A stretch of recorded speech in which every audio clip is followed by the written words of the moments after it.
Imagine this. A young man stands by his car at a local running track. The sun is hot. His heart beats fast. In the trunk of his green car, there are boxes of running shoes. He does not have a store. He does not have money. He does not have a famous name. But he has something stronger than money. He has a dream. This young man's name is Phil Knight, and the company he started with his coach would become one of the most famous brands in the world. Today, you see the swoosh logo everywhere, on shoes, on shirts, on stadiums. But do you know the story behind it? Do you know the fear, the failure, and the courage it took to build this empire? This story helps you improve your listening skills. As you listen, notice the new words, feel the emotions, and maybe you will find courage for your own dream. Welcome to The Rise of Nike. Chapter 1. The Boy Who Ran. Phil Knight's Early Life. Picture this moment. Portland, Oregon. The year is 1938. A baby boy is born. His name is Philip Hampson Knight. Phil grew up in a quiet neighborhood. His father worked at a newspaper. His mother supported him and believed in him. Phil was the oldest of 3 children. But Phil was not like other boys. He did not love school. He did not dream of sitting in an office. He loved one thing more than anything else: running. He went to Cleveland High School. He ran on the track team. He was not the fastest runner. He was not the strongest. But he had something special. He had heart. In 1955, Phil went to the University of Oregon. This changed everything. At Oregon, Phil met a man who would change his life forever. His name was Bill Bowerman. Bill Bowerman was not just a coach. He was a legend. He fought in World War II. He came home a hero. He believed that running could change lives. Bowerman saw something in Phil Knight. He saw a young man who never gave up. Phil ran middle distance for the Oregon track team. He trained hard. He pushed his body. He learned discipline. He learned that pain could lead to growth. But Bowerman taught Phil more than running. Every day, Bowerman worked on shoes. He was not happy with the running shoes of that time. They were heavy. They were uncomfortable. They hurt the runner's feet. Bowerman believed shoes could be better. He spent hours in his workshop. He cut shoes apart. He studied them. He tried new materials. Phil watched his coach. He saw a man who never stopped trying. A man who believed that small improvements could make a big difference. This lesson stayed with Phil forever. In 1959, Phil graduated from the University of Oregon. He had a business degree, but he did not know what to do next. He served in the army for a short time. Then, he made a decision that would change everything. Phil Knight applied to Stanford University. He wanted to study business. He wanted to learn how to build something great. At Stanford, Phil sat in a classroom. The professor talked about small businesses. The professor asked a simple question. What business could change the world? Phil thought about his life. He thought about running. He thought about shoes. He thought about Japan. At that time, Germany made the best running shoes. Adidas was the king. But Phil had an idea. What if Japanese shoes could be just as good? What if they could be cheaper? What if he could bring them to America? Phil wrote a paper about this idea. He argued that Japan could beat Germany in show production. The labor was cheaper. The quality could be high. His professor liked the paper, but Phil did not know it yet. This idea would later help create Nike. After Stanford, Phil had a choice. He could get a safe job. He could work for someone else. He could live a quiet life. But Phil remembered his coach. He remembered the shoes. He remembered the dream. In 1962, Phil Knight bought a plane ticket to Japan. He was 24 years old. He had little money. He had no business experience. But he had courage. Think about this. How many people would fly across the world with just an idea? Phil Knight was one of them. Chapter 2. The First Steps. Blue Ribbon Sports begins. Imagine standing at an airport in Japan. You do not speak the language well. You have a small notebook with an idea. Your hands are sweating. Your heart is beating fast.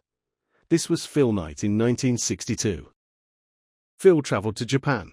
He visited the Onitsuka Tiger Factory. Onitsuka was a shoe company. They made running shoes. Phil looked at the shoes. He touched the materials. He watched the workers. He saw something special. The shoes were light. The shoes were strong. The shoes were beautiful. Phil made a deal with Onitsuka. He would import and sell their shoes in the United States. When Phil came home, he went to his old coach. He showed Bill Bowerman the shoes. Bowerman looked at them. He touched them. He smiled. Together, they made a decision. They would start a company. On January 25, 1964, Blue Ribbon Sports was born. Phil and Bill each put in $500. That was all the money they had, $1,000 total. Think about this number, $1,000. Today, that is not much money. But for Phil and Bill, it was everything. Phil still had his regular job. He worked as an accountant and taught part-time at Portland State University. But in his free time, he sold shoes. Where did he sell them? From the trunk of his car. Picture this scene. A local track meet, runners warming up, parents watching. And there is Phil Knight, standing by his green car. He opens the trunk. Inside are boxes of Onitsuka Tiger shoes. He talks to runners. He talks to coaches. He talks to anyone who will listen. Some people buy shoes. Some people laugh. Some people walk away. But Phil does not stop. In the first year, Blue Ribbon Sports sold 1,300 pairs of shoes. They made $8,000. It was not much, but it was a start.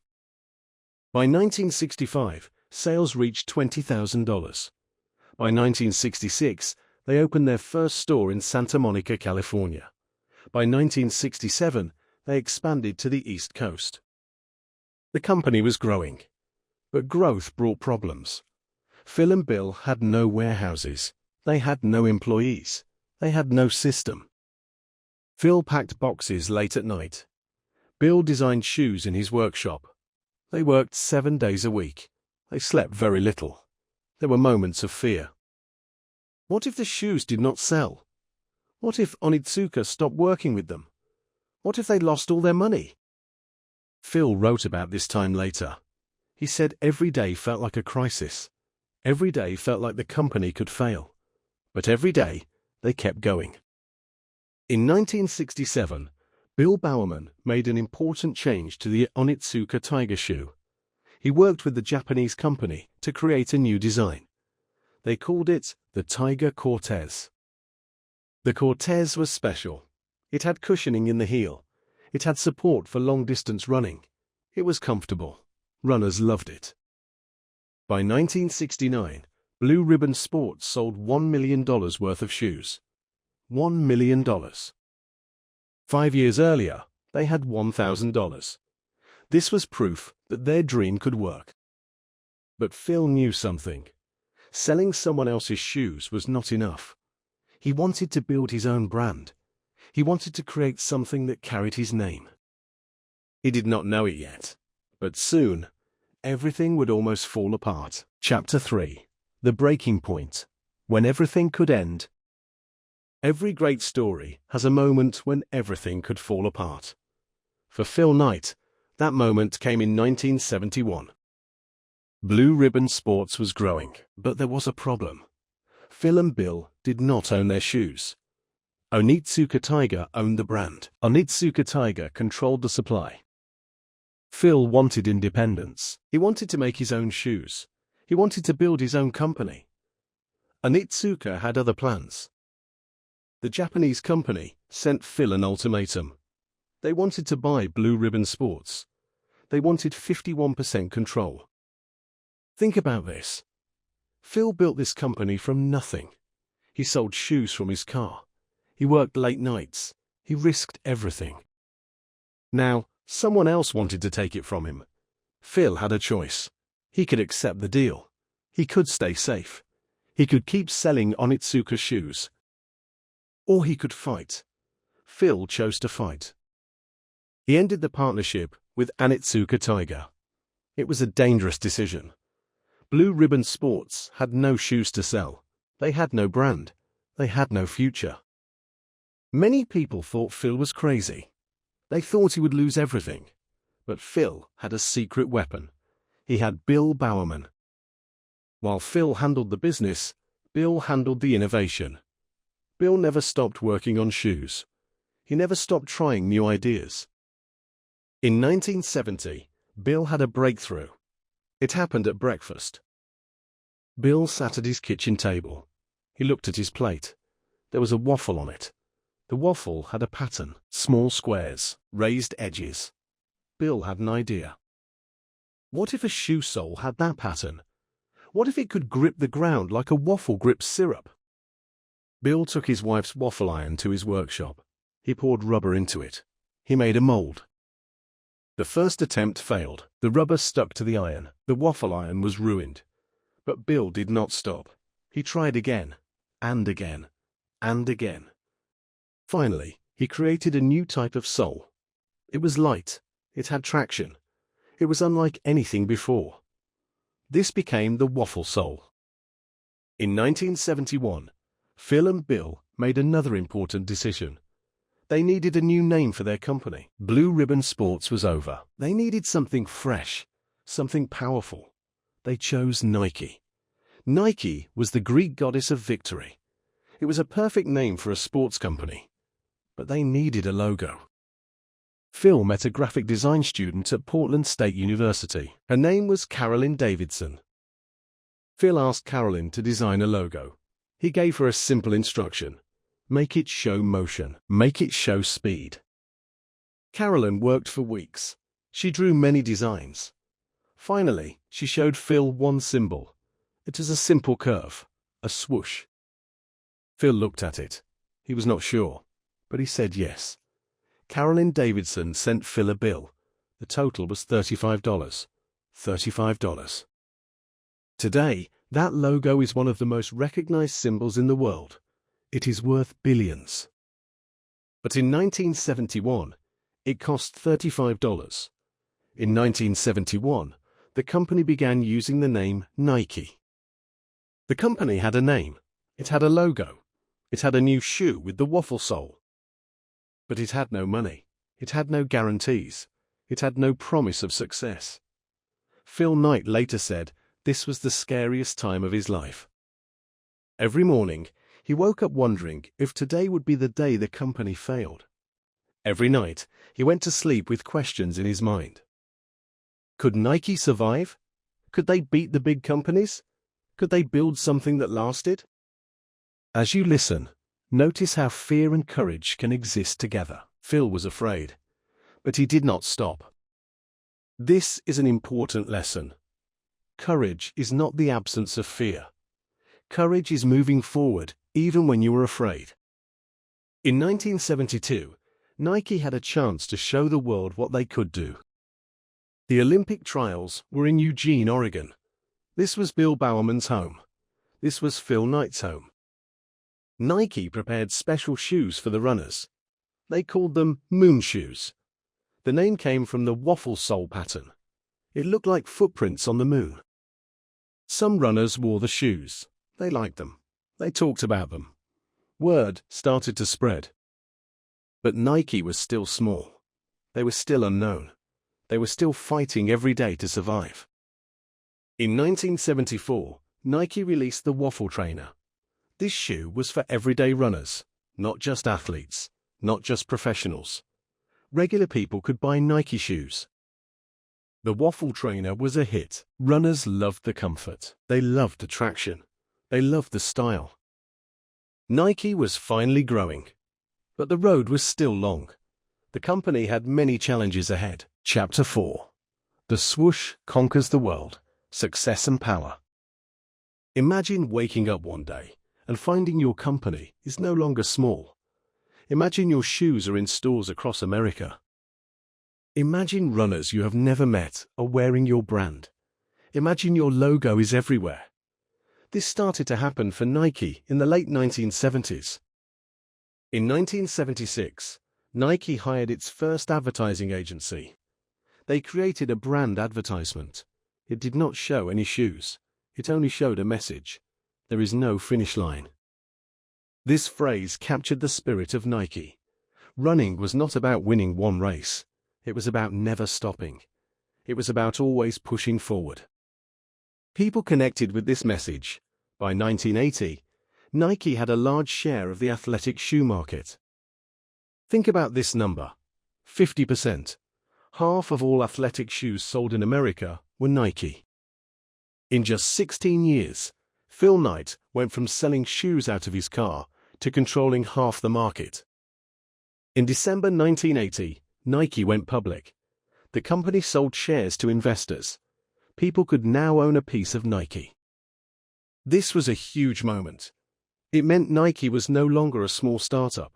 It was a major company. But Phil Knight knew something. Success could disappear quickly. The market could change. Competitors could rise. Nike needed something special, something that would keep them on top. In 1984, Phil made a decision that would change sports forever. A young basketball player was entering the NBA. His name was Michael Jordan. Michael Jordan was talented, but he was not famous yet. Many shoe companies wanted to sign him. Adidas wanted him. Converse wanted him. Many others wanted him. Nike was not the first choice. Nike was not even in the top choices. But Phil Knight saw something in Michael Jordan. He saw a star. He saw a winner. He saw someone who matched the Nike spirit. Phil was nervous. The contract was expensive. It was risky. If Michael Jordan did not succeed, Nike could lose a lot of money. Nike decided to sign him. Michael Jordan joined Nike. They created a new shoe line. They called it Air Jordan. The Air Jordan shoes were different. They were bold. They were stylish. They were expensive. People loved them. Michael Jordan became one of the greatest players in history. He won championships. He won awards. He became a legend. And every time he played, he wore Nike. The Air Jordan line became a phenomenon. People waited in line to buy the shoes. Some shoes were worth hundreds of dollars. Some were worth thousands. Nike was no longer just a shoe company. Nike was a culture. In 1988, Nike created another iconic moment. They launched a new advertising campaign. The campaign had a simple slogan, 3 words: just do it. These words were powerful. They spoke to everyone, not just athletes, not just runners, everyone. If you had a dream, just do it. If you had a goal, just do it. If you were afraid, just do it.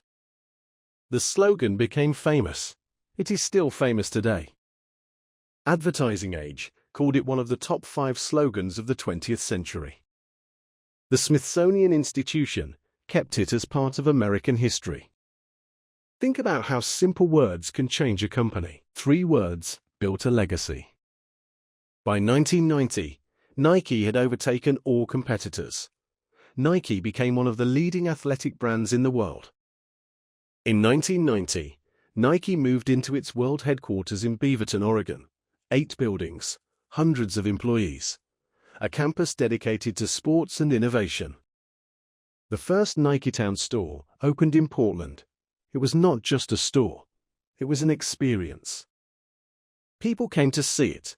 People came to feel the brand. Nike was everywhere.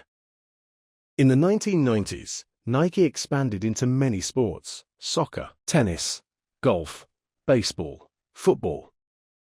They signed more athletes. They created more products. They opened more stores. In 2003, Nike bought Converse. This was another famous shoe brand. Now Nike owned 2 of the biggest names in footwear. By 2015, Nike's annual revenue was over $30 billion. $30 billion. from $1,000 to $30 billion. This is one of the greatest business stories in history. Phil Knight stepped down as CEO in 2004. He stayed as chairman until 2016. Then he fully retired from the company. But his legacy remained. In 2016, Phil published a memoir. He called it Shoe Dog. In this book, he told the true story of Nike. He shared the fears. He shared the failures. He shared the moments when he wanted to quit. The book became a bestseller. People loved the honesty. They loved the real story behind the swoosh. In 2023, a movie was made about Nike. It was called Air. Ben Affleck played Phil Knight. The movie showed the Michael Jordan deal. It showed the risk. It showed the courage. People watched the movie. They learned the story. They felt inspired. Today, Nike employs over 79,000 people worldwide. The company makes over $50 billion in revenue every year. The swoosh is in over 45 countries. Nike products are worn by athletes, celebrities, and regular people around the globe. Phil Knight's net worth is estimated at over $28 billion, from $500 to $28 billion. This is the power of a dream. This is the power of never giving up. Chapter 5. The Legacy. Lessons from the Swoosh. Every story has an ending, but great stories also have a beginning for someone else. Phil Knight's story is not just about shoes. It is not just about money. It is about something deeper. It is about belief. Phil believed in something when no one else did. He believed in Japanese shoes when everyone preferred German shoes. He believed in his own brand when everyone said it was too risky. He believed in Michael Jordan when other companies chose different players. Belief is powerful. But belief alone is not enough. Phil also worked hard. He worked late nights. He packed boxes. He sold shoes from his car. He never asked someone to do something he would not do himself. Hard work matters. Phil also faced failure. There were days when Nike almost ended. There were moments when he wanted to quit. There were times when he cried in his office. Failure is part of success. The difference between winners and losers is not that winners never fail. The difference is that winners keep going after failure. Phil Knight kept going. There were also difficult times for Nike. In the 1990s, people criticized Nike for how their shoes were made. Some factories had poor working conditions. Some workers were not treated well. Nike faced protests. Nike faced anger. Nike faced a choice. They could ignore the problems, or they could fix them. Phil Knight chose to fix them. Nike started auditing their factories. Nike raised minimum wages. Nike made changes. This is another lesson. Success comes with responsibility. When you grow, you must care about more than profit. You must care about people. Bill Bowerman also left a legacy. He passed away in 1999. But his innovations live on. The waffle sole, the cushioned midsole, the lightweight materials. Bill believed that shoes could help athletes perform better. He spent his life making that belief real. Carolyn Davidson, the designer of the swoosh, also has a special story. Years after she designed the logo for $35, Nike gave her a gift. They gave her a diamond ring with the swoosh on it. They also gave her Nike stock. It was a thank you.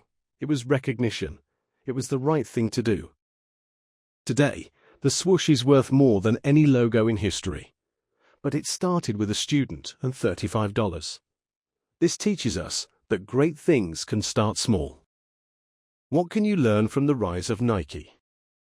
First, start where you are. Phil Knight started with a car trunk. You do not need a perfect beginning. You just need a beginning.